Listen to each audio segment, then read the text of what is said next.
Kaixo, ongetorri jakindunera. Gaurko bideoan funtzio linealak zelan irudikatzen diren ikusiko dugu.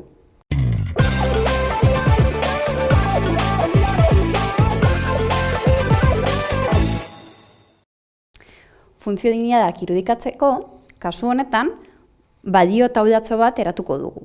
Eta balio taula bat eratzeko egingo duguna, zer izango da? Ixari balio bat emango diogu, eta gero, y-koa kalkulatuko dugu.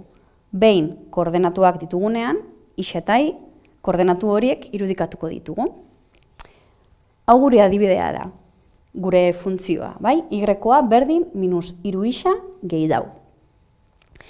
Esan bezala, gure taulatxoa eratzeko egingo dugun lehenengo gauza izango da ixari balio bat eman. Zein da balio errezena? 0.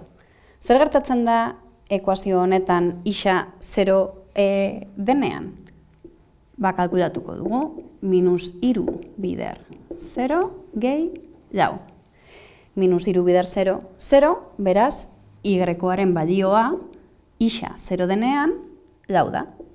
Bai? Jarriko dugu, hau, koordenatu hauek gure taulan, bai? Eta, dakizuenez, funtzio lineal bat edo lerrosun zen bat irudikatzeko 2 puntu behar ditugu. Beraz, hor daukagu lehena, bigarrena, ixari beste balio bat emango diogu. Adibidez, 2. Zer gertatzen da ixa 2 denean. Ekuazioan ordezkatzen dugu ixa, minus 3 bider 2 gehi lau. Bai? Eta kalkulatzen dugu. Y-koa berdin. Minus 3 bider 2, minus bider plus, minus 3 bider 2, 6.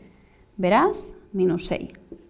Gehi lau, y-koa berdin, minus 6 gehi lau, minus 2. Bai? Beraz, ixa 2 denean, y-koaren balioa, minus 2. Hemen daukagu, gure bigarren puntua, bai? Zer darain faltatzen zaiguna?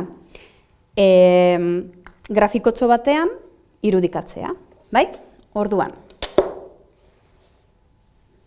ardatzak margoztuko ditugu, irudikatuko ditugu, bai? Eta orain, lehenengo puntua, ixa 0, y-koa lau. Ixa 0, y-koa lau. Bat, 2, 3, lau. Gutxi gora bera, bai? Lehenengo puntua. 0 lau. Bigarren puntua, 2 minus 2. Ixa 2, beraz, bat, 2, y-koa minus 2. Beraz, minus bat, minus 2, bai? Gutxi gora bera. 2 hauek lotzen diren puntuan, bigarren puntua izango da, bai? Orain lotzen ditugu 2 hauek,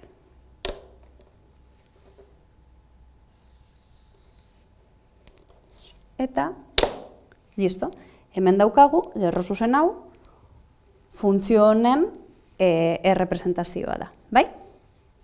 Hau izan da guztia, gogoratu, bai YouTubeen, bai web orrialdean jarraitu jakindun.